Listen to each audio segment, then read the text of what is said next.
together with my actions and living by example, I am ensuring a way of which the university can achieve its vision, mission, and goals. Through this, we can make a difference in the life of others for a brighter future ahead of them and to their families. We owe the establishment and success of URS to Congressman Bibit Duabit and Governor Ito Inares and their families.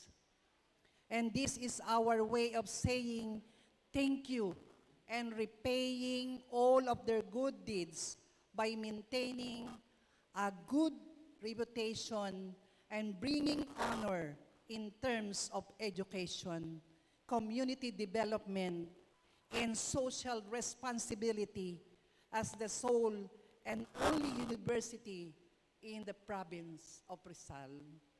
In URS, we will nurture tomorrow's noblesse with the grace themes, leadership, and commitment. We provide service with a heart. Thank you very much, and may God bless all. God bless us all.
On the futures thinking and strategic foresight. Future thinker po ba kayo? Futurist po ba kayo? Yes or no? Siguro po nag-iisip na kayo nung mga gagawin nyo mamayang gabi, gagawin nyo bukas, yung mga chechekan, anong ibibigay nyo para sa ganitong okasyon. So these are very simple literal manifestations of how we think or how we anticipate for the future. So it has been said that the world is volatile, uncertain, complex, and ambiguous. That's why in some cases, you would hear, some people say that we are now in the VUCA world. Narinig nyo na po ba yung VUCA world? Yes po. Kung hindi nyo pa po siya naririnig, eto po, narinig nyo na. Kasi yung VUCA world, VUCAM bibig na po siya. Kahapon po na-encounter namin siya. Tinanong po sa amin yan, yung VUCA world na yan. It's volatile. Change is rapid. Payapa ngayon, biglang magkakaroon ng digmaan. Okay ang transportation ngayon, biglang mahihinto yung pagkakaroon ng ganito. Biglang magkakaroon ng landslide. Biglang magkakaroon ng baha. So, change is really rapid. and uncertain. The present is unclear and the future is uncertain. So just like what happened to us with the COVID-19, sino po sa inyo ang nakapag-isip na maaaring magkaroon ng pandemya na ganito kalala? Di ho ba nung time na yon na sabi magkakaroon ng work from home, inuwi niyo po ba yung mga libro niyo? Inuwi niyo po ba yung inyong upuan, monitor? Sino po sa inyo ang nag-uwi ng lahat-lahat na kasi naisip niyo po na bibilang ng taon? Di ho ba hindi? Kala natin 1 week, 2 weeks, 1 month, 2 months. Hindi natin inakala na tatakbo siya ng 2 taon, 2020, 2021, until we slowly resume to face in the year 20, like the ending of 2022, then 2023, and we are now here. So it's like we have transitioned already to the normal, but the new normal is not the normal that we have had in the past. Magaling na tayo sa Google Meet ngayon, di po ba? Noon po bang 2020, magaling na kayo sa Google Meet? Nangangamote tayo, di ba? Hindi lang tayo magaling sa Google Meet, pati sa Zoom. Isn't it? Magaling na rin po ba kayo sa Microsoft Teams? Ang dami-dami nang naidulot na karagdagang kaalaman sa atin nung 2 years na yon na tayo ay nag-work from home. So really, we could say that we are lifelong learners. So it's because of the uncertain, parang nagkaroon ng certainty, natuto tayo, nag-level up tayo. Complex. Many factors can cause chaos and confusion, and this is really true. Ambiguous, lack of clarity, or awareness about situations. Katulad po noon, meron po ba kayong naringgan na ayaw magpabakuna? Or, although of course we respect them, we respect their decision, pero hindi pa po nila narinig, hindi pa sila nakapanood bago sila nag-decide. Kumbaga, walang masyadong informed decision. Mahalaga po kasi na yung decision natin ay informed. Sasabihin pa nga po nila, evidence-based or research-based. So how are we going to counter this VUCA world? Ano po ang dapat nating gawin? Ano pong antidote dito? So yung V should be transformed to vision. This is according to Bob Johansen. U should be for understanding. Kailangan nating maunawaan so that we could have new ways of thinking and new ways of acting. Pag naiintindihan mo siya, magagawa mo, maiisip mo yung tama para doon, magagawa mo yung tama para doon. And of course, clarity. If it is clear, you can really do it. And if you understand that it can't be done alone, you will work with a team. Kaya nga po ngayong 21st century, talagang sinasabi natin, collaboration. Byword po yan, di ho ba? Pag nagawa tayo ng ating lesson, what's that, ILO? Intended Learning Outcomes, kasama dyan yung develop collaborative skills. And of course, agility. What is agility? Bukas ng dictionary. Can you say that you are an agile person? Ano po yung agile? We have this resourceful and adaptive character. Hindi pwede yung wala tayong ganito. O sige, magtiis tayo. Hindi, gawin natin ang paraan. We are resourceful and we are trying to adapt so that we can resolve the situation at that very moment. So hindi ka nag-iisip ng ngayon lang, kundi para sa long term. You have to resolve it because it's really for the long term. So it's like we are taking care of the now because we are preparing the best future for the next generations. Di ho ba? Katulad po sa promotion, lahat po tayo gusto nating ma-promote. Bakit po? May pinaglalaanan po ba tayo ng ating promotion, yung mga maa-add sa atin? Yes, of course, because we are thinking of the future. Just yesterday, we have encountered a mother who said, I'm doing this because my bunso is still studying and I want to buy her an Apple laptop because I want to give her the best. So it's like these actions that we do now, kahit mahirap siya, it's because it's for the long-term purpose. Okay, so things like that. Bakit po tayo nag-iisip mag-diet? Long-term po ba yung dahilan kaya tayo nag-iisip mag-diet? Yes, it's for longevity. Gusto nating maging malusog para mabuhay tayo hanggang gusto natin. Di po ba? So things like that. So this has to do with future thinking, with having a strategic foresight. Next please. So Regional Futures Agenda, makikita po natin to sa internet. Established po ito. Nasa Senate po ito. Meron pong committee na talagang nagpo-push for Futures Agenda 2050. Okay, next please. We will be sharing the slides po per campus. And this is the tagline actually, Hiraya. Sa futuristic thinking or futures thinking, merong Hiraya strategic foresight process. And at the bottom, we will see there foresight, strategy, and act. Foresight, pakibanggit nyo nga po. Foresight, strategy, act. Ano po yung foresight? Looking forward. Ano po yung opposite nun? What is looking backward? Hindsight. Hindsight. H-I-N-D-S-I-G-H-T. Hindsight. Ano po naman yung insight? On a broader and deeper perspective. Tatlo yan. Foresight, hindsight, and insight. Okay, so kailangan lagi may strategy. Pero hindi ka makakapag-strategize kung hindi ka nagkakaroon ng foresight.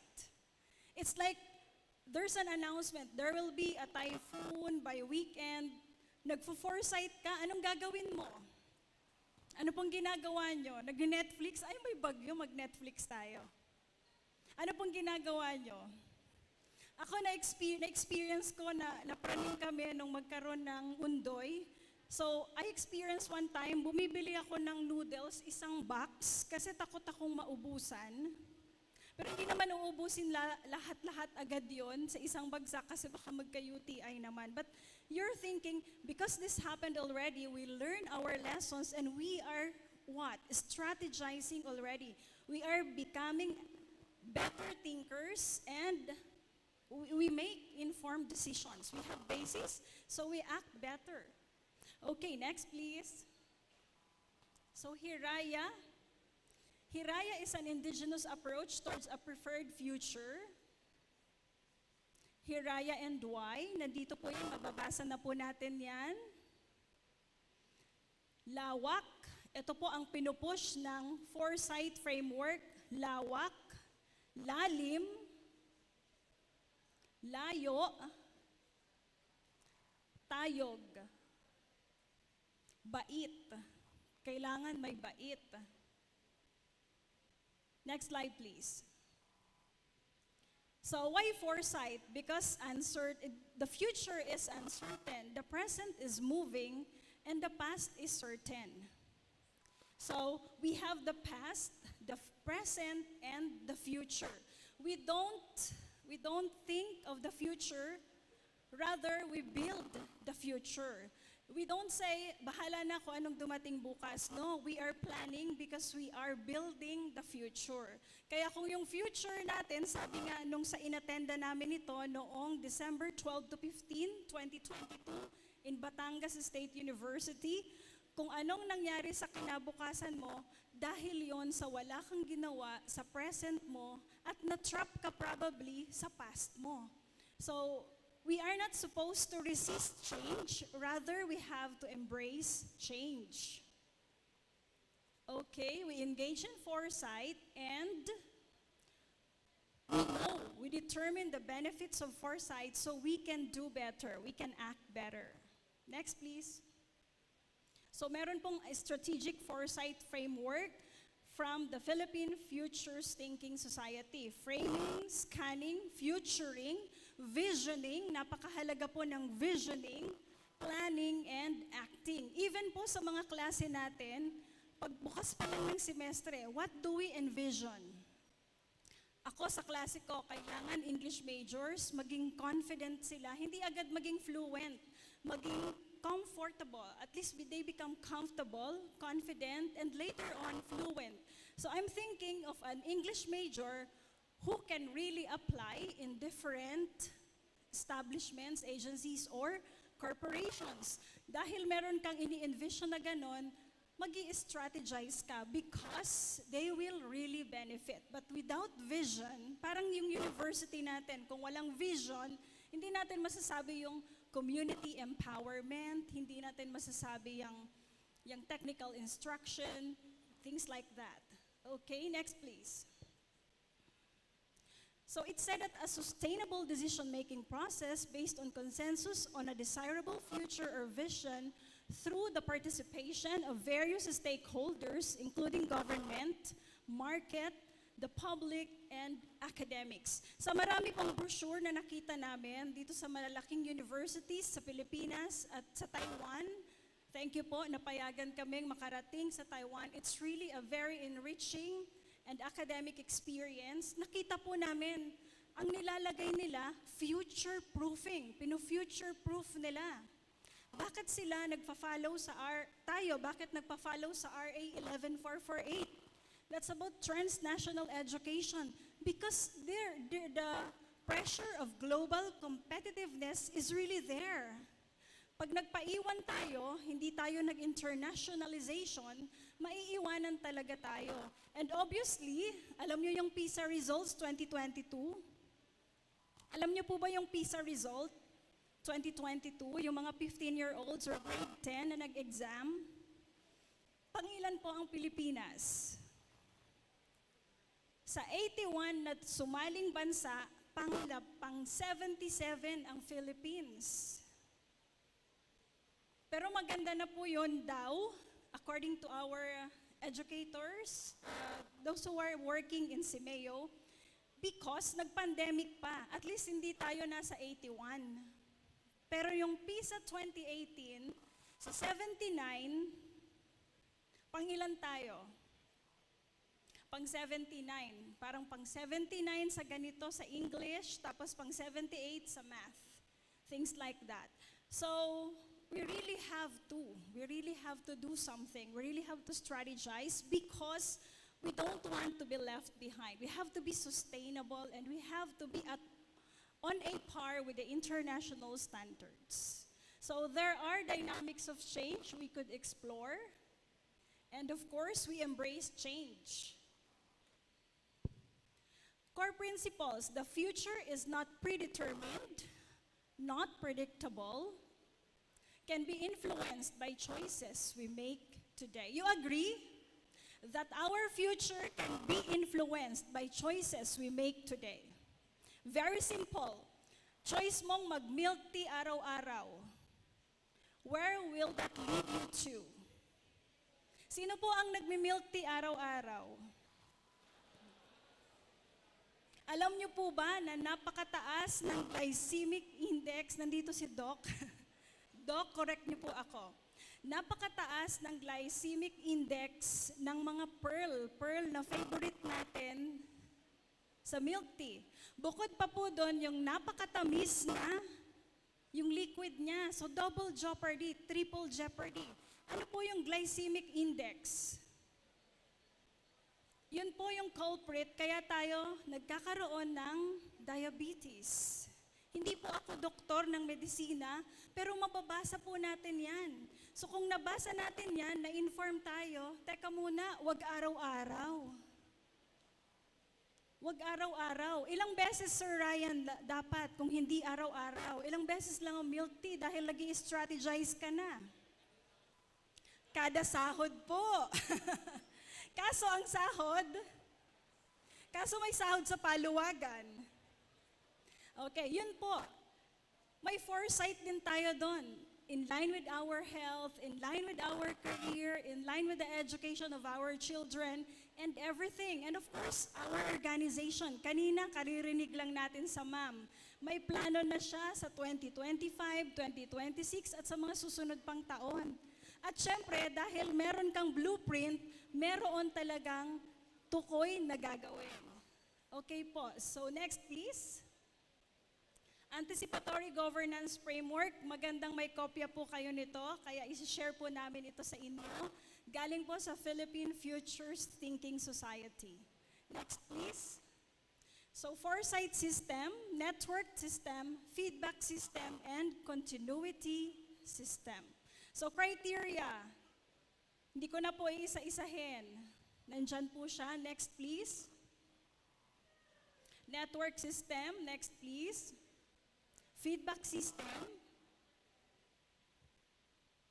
Continuity System, kailangan merong internationalization. Kaya nga pag may mga proyekto, tinatanong din, may sustainability plan ka ba dyan? Ano yan, one time, big time lang? Or may gagawin ka next year? Magle-level up ka next time? Things like that. Lagi pong may sustainability kahit po sa extension natin. Anong next? Hindi siya pwedeng ginawa mo ngayon, pinondahan mo, tapos pagkatapos wala na. Wala na lang. Parang disposable. It can't be. So futures thinking involves systematic and explicit thinking about alternative futures. It aims to demystify the future, make possibilities of the future more known to us, and increase the human control over the future. It should be us who will build the future and not the future controlling us. Paano yon? Sa future, halimbawa, ito yung future na sinasabi natin. Ang future pala may COVID-19. Nakontrol ba natin yon or tayo yung kinontrol ng COVID-19? Halimbawa, nasa taong 2020 tayo. Tayo ba ang nakakontrol sa future or tayo yung kinontrol? So what is this pushing about is we have to be in control of the future so that we don't suffer and we act better. Okay, next please. Futures thinking. Okay, next please. Foresight framework. May framework po talaga. Malinaw, anong una, anong kasunod. Next please. Futures triangle. So we have here pushes of the present, weight of history, pulls from the future. Kailangan hilahin tayo ng future at magpahila po tayo sa future. Next please. And the 17 sustainable goals, alin po dito yung alam na alam ninyo? At kailangan, yung mga actions natin naka-anchor sa sustainable development goals. Kagaya natin, education, nasa SGD 4 tayo, quality education. Next please. Okay, categorized into people, prosperity, planet, peace, and partnership. Next, please. Okay, so how to do SDGs help the SUCs and vice versa. How do SUCs help the SDGs? Tinutulungan tayo, tumutulong din tayong maisakatuparan ng Sustainable Development Goals. And next. Okay. Ito, the transformative foresight. So thinking the future, shaping the future, designing the future so that we have the desired future. We think, we shape, what else? We design para ito yung desired future natin. Dream future. Next please. Okay, may lawak, may layo, may lalim, may libog. Okay, the libog there is the burning desire to really do it. Yung passion, kumbaga. Yun lang po talaga ang Tagalog niya. Hindi po natin pwedeng questionin. Yun po ang nasa manual ng futures thinking. So yung kinabukasan daw, bukas, buksan. It's really an open gate. Ang kinabukasan ay bukas para sa ating lahat. And Senator Pia S. Cayetano, the chair of the Philippine Senate Committee on Sustainable Goals, Innovation, and Futures Thinking said, Intergenerational fairness means that the decisions we make today should be fair to the future generations. Huwag po tayong maging unfair sa mga future generations. That is why we have to be an environmental steward. Kailangan ingatan natin ang kapaligiran. Kailangan magkaroon tayo ng sustainable farming so that we do not compromise the future generations. Okay, this forward-looking mindset allows us to plan better for all possible futures that will affect the generation of Filipinos. Thank you very much. Let us all be futurists.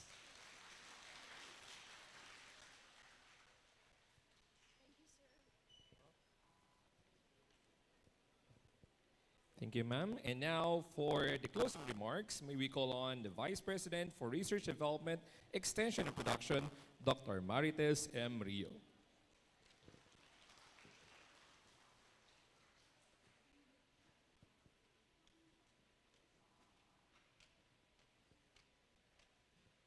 Thank you, Sir Jansen. Mahina na po yung palakpak, kaya gagawin ko na lang 1 minute yung closing remarks. Okay po kayo doon? Okay.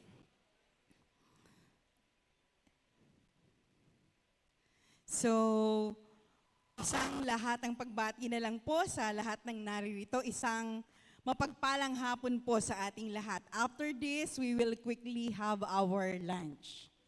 So, if a song has an intro and an extra, and every story has a beginning and an ending, our convocation for today on the milestone of the university from 2020 to 2023 under the leadership of President Nancy T. Pascual closes chapter 1 and signals a new and amazing beginning, a new chapter in a new story for you as your family to write. The convocation today challenges and invites us all for a major reflection. First, how much love are we willing to share? Sabi nga, love begets love. With the milestone, the university thrived and succeeded from 2020 to 2023, we have proven that together with one mind, one heart, and one spirit, no pandemic, no difficulty, no difficult challenges can stop us in the name of serving and advancing our mission as one family in the university. Indeed, when we serve with love and sincerity, the Lord fills our cups with joy and makes the impossible possible. Second, how much of our time, talent, and treasure have we dedicated to support our goals from 2020 to 2023, and how do we plan to share the 3 T's, time, talent, treasure, this 2024 onwards, toward weaving a web of opportunities for URS to be at par with other higher education institutions in the local and global environment. And last but not the least, ang hirap po talaga ng closing remarks, no? Nakikita ko yung mata, tsaka siguro naririnig ko na rin yung tunog ng mga tiyan nyo. And last but not the least, the convocation we have today invites you and me to see that despite the limited capital and resources in our walk of lives as one family in the university, we will strive to create better stories on how we can actually shape our tomorrow's noblesse, because we are blessed with good-natured, humble, yet highly spirited people in the university who are unselfishly sharing their time, talent, and treasures toward the development of a human garden of flowers in the home we call the home of the giants. Tunay na ang ating buhay paglalakbay sa pamantasan bilang isang pamilya ay ating mapagtatagumpayan sa ating sama-samang paggalaw at pagtutulungan. Sa lahat ng buong puso, buong talino, buong kahusayan na nagbahagi at patuloy na nakikibahagi sa ating pagpapayabong bilang isang pamilya sa minamahal nating pamantasan, maraming salamat po. Ang salitang salamat ay maaaring hindi sapat, kaya hayaan ninyo na tapusin ko ang closing remarks sa isang panalangin para sa ating lahat. Nanawa ay patuloy tayong maging masaya, matatag at aktibong kabahagi na may malusog na pag-iisip, pangangatawan at buhay espiritual sa pagpapalago at pagpapatatag ng pamantasan bilang Home of the Giants. Sa mahal na Pangulo, Dr. Nancy T. Pascual, sa MANCOM, sa EXICOM, directors and heads of offices, deans, program heads, faculty and staff, student leaders, at sa inyong lahat, maraming salamat po sa pagiging kapatid, kapuso at kapamilya sa pamantasan. Indeed, individually, we are just but one drop, but together, we are likened to an ocean. Let us continually journey together with a thankful heart and a prayer that the Lord would bless us more as one family in the university. Sa inyo pong lahat, muli isang malaking pasasalamat. God bless everyone. Thank you po, ma'am. And that concludes our President's Convocation and Introduction on Future Thinking and Strategic Foresight. Thank you very much, everyone.